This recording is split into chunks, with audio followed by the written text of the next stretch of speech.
Welcome to Karparo. In this tutorial we're going to talk about Spring Boot REST content negotiation.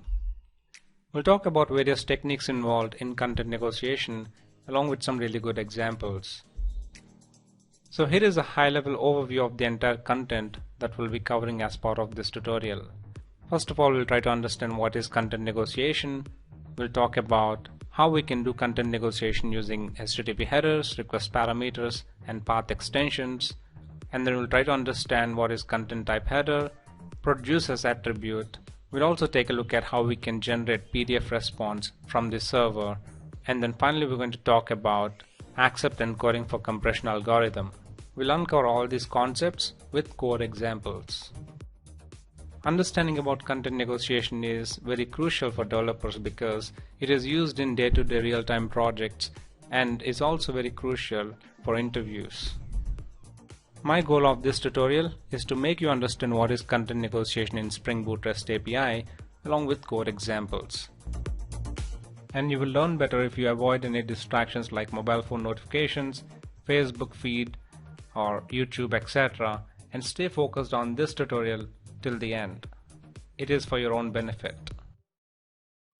And after you finish watching, I kept some links in the description with some freebies and free courses, etc. Do check them out, it may be of helpful to you. With that in mind, let's get started. Let's talk about content negotiation in RESTful web services. We already know that in case of REST API, the client can be anything. It could be a JavaScript application, it could be a mobile application, or it can even be traditional MVC application. In case of traditional MVC application, the browser would send the request and it would expect HTML as the response from the server in order for it to render on the browser. But in other cases, the format can be different. For example, if you're talking about a JavaScript application, it would expect the server to respond back in either XML or in JSON format.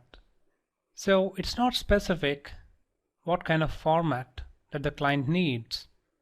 In this case, it may not be ideal to configure a specific format on the server side. Instead, we want to leave that option to the client to specify what kind of format it is expecting from the server. And at the same time, server may not be capable of sending in any random format that ever existed. So there are certain limitations on the server side as well. If the client requests for a format that server doesn't support, server would just simply respond back with an error. So this mechanism is called content negotiation.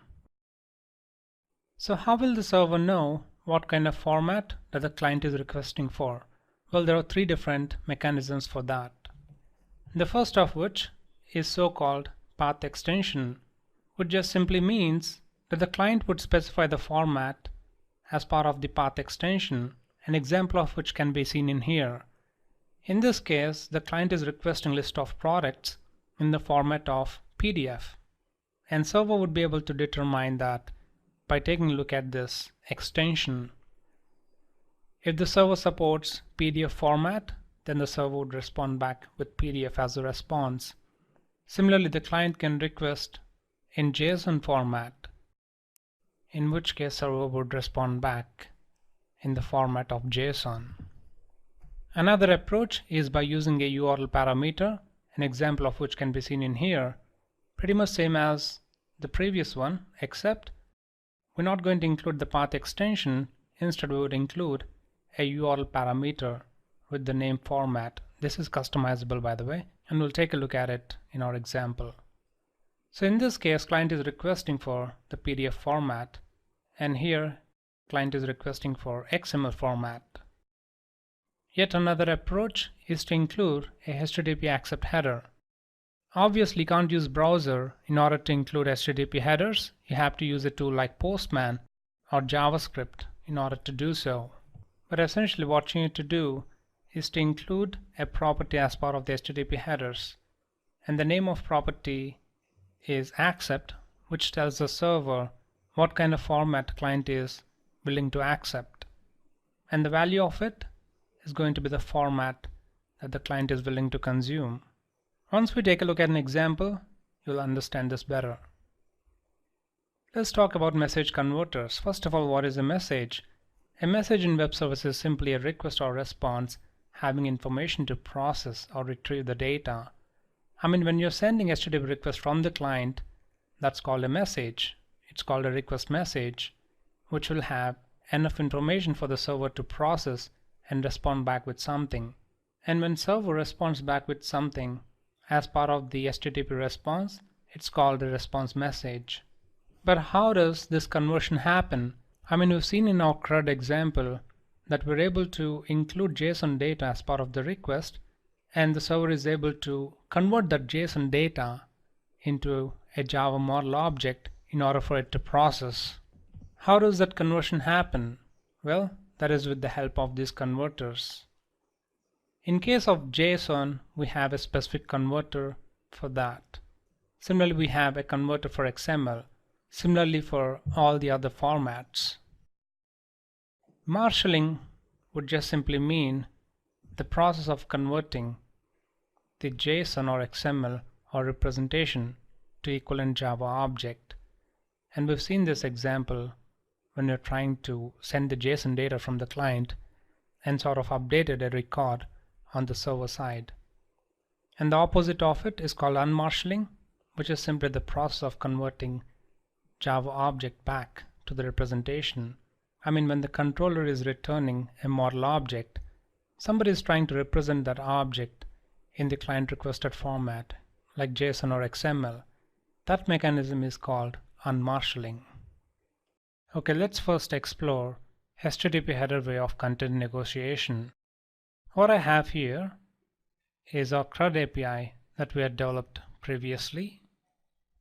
The first thing that you need to do is to go to pom.xml file and add this dependency.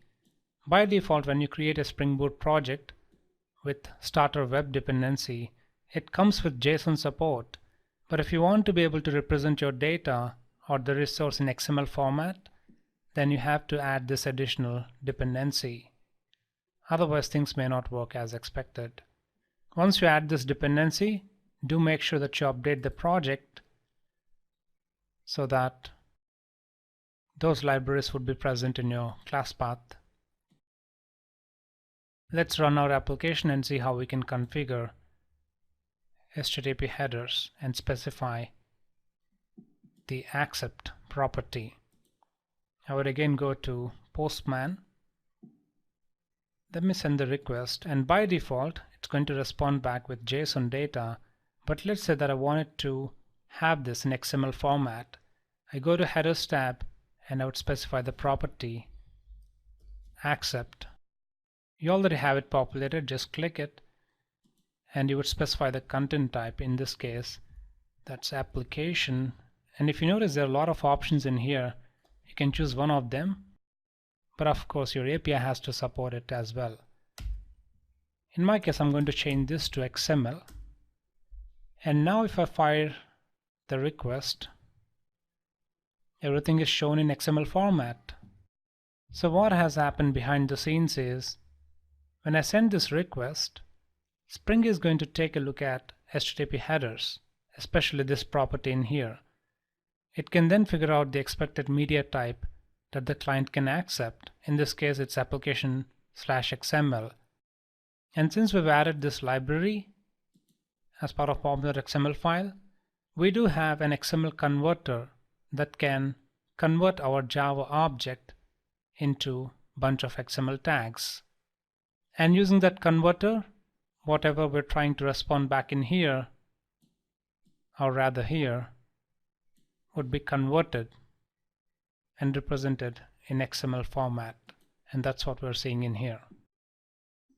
And from this point on, for all the requests, the content or the response would be represented in XML format. Let's take a look at how we can make use of request parameter for content negotiation.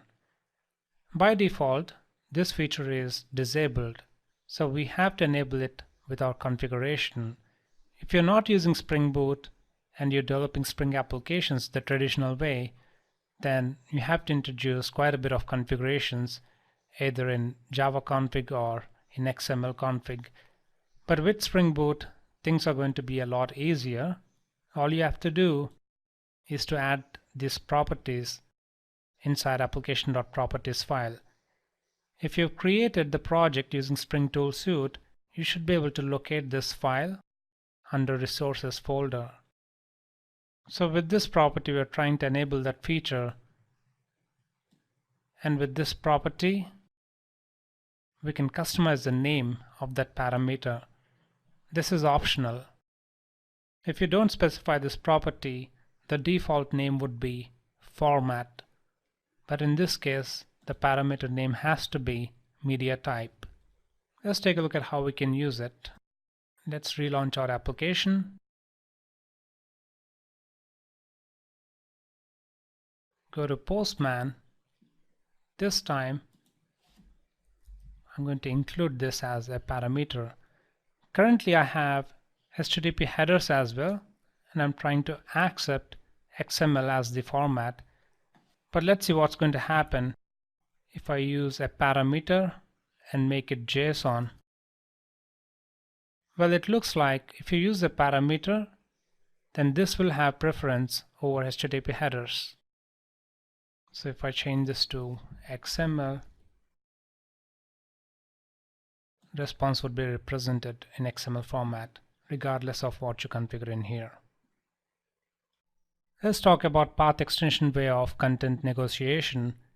By default, that feature is disabled, and if you want to enable it, you just have to add this property inside your application.properties file, and you need to set this flag to true. From this point on, you should be able to do content negotiation with extensions, and this will have precedence over the other two methods that we had talked. When I tried to test our application after configuring this, I noticed that our application is not working as expected. When I checked with one of my associates, he confirmed me that this is an existing bug in Spring Framework and the team is actively looking at fixing it. But ideally, you should be able to append an extension like .json or XML or PDF or whatever, and accordingly you should be able to see the response in specified format. You can give it a try. Maybe by the time you're watching this video, it may have got fixed. But do make sure that you got the latest version of Spring Framework.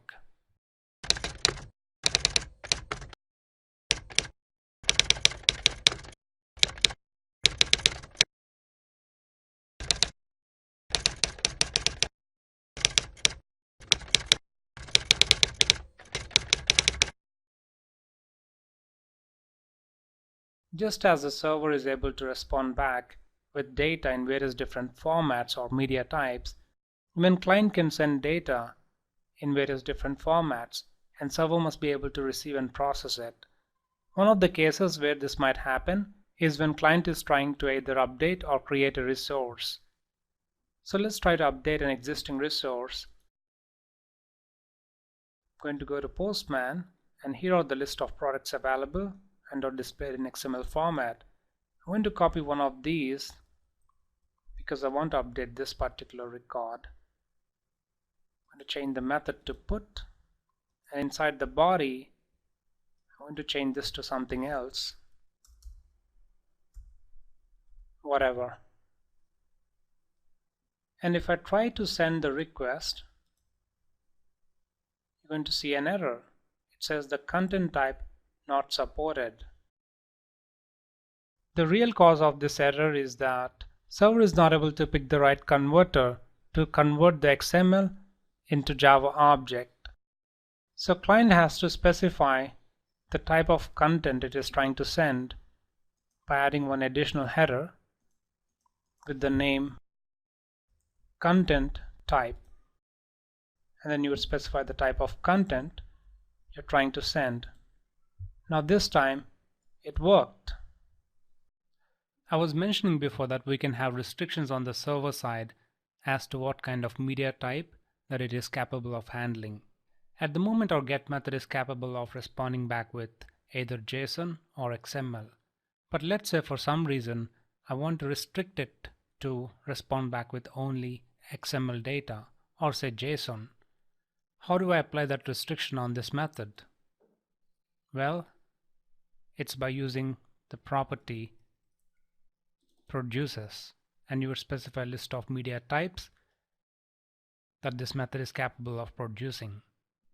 The reason why you're seeing this error is because when you have more than 2 attributes, then you have to provide value for all the attributes that are present in this annotation. So this is going to be value. So now this method is capable of producing either of these media types. So this method essentially is going to exhibit pretty much the same behavior as with our previous examples. So let's try to apply restrictions and say that this method is capable of generating only JSON media type. Let's save the file and run it.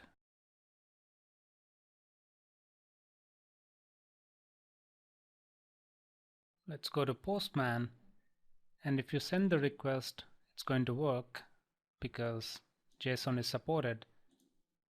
Let's change the accept header to XML and see what's going to happen. You're probably going to see an error, and it says could not find acceptable representation with 406 HTTP status. So that explains. You can also have this attribute added at class level so that it would be applicable in all the methods residing in this class.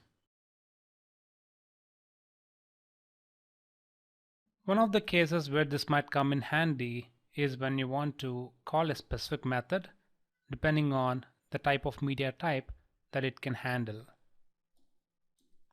So let me just quickly copy this. And obviously signature has to change to something else. And let me change this to XML for instance. So now we have a couple of methods. If the client is requesting for JSON data, this method would be triggered. Or if the client is expecting XML data, then the request would end up in here. Let's relaunch our application, and this time we shouldn't have any problem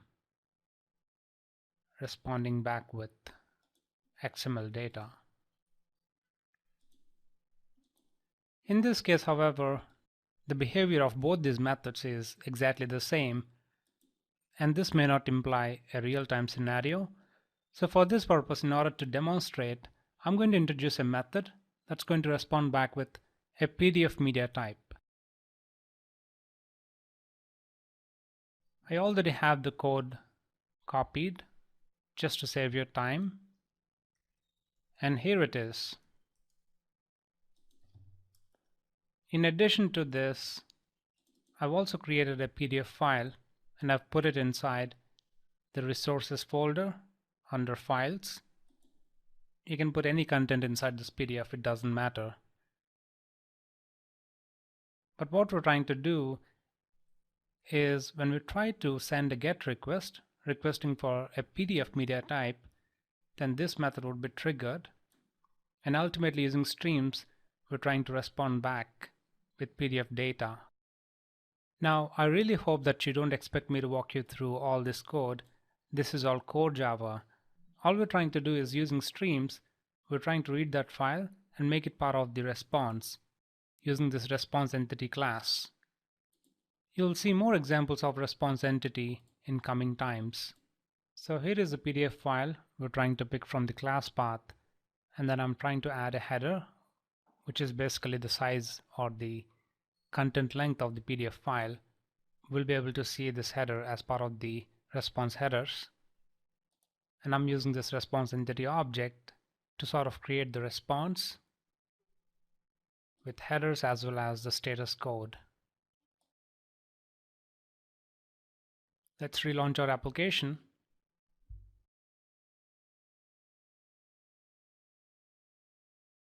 And this time XML would obviously fail. Let me change the headers, the accept header to PDF, and then send the request again.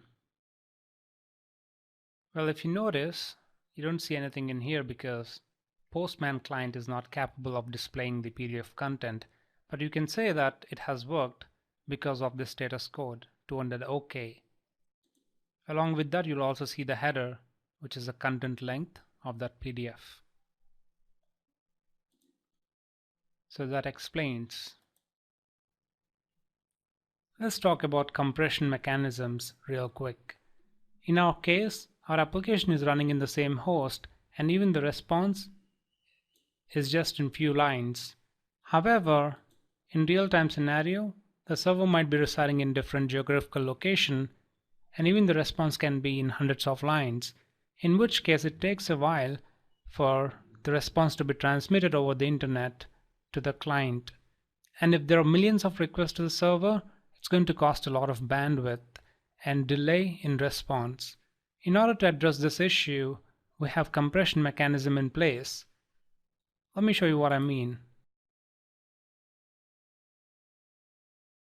If you go to the Networks tab, you should be having same tool in Chrome as well, and I'm guessing that you're aware of it.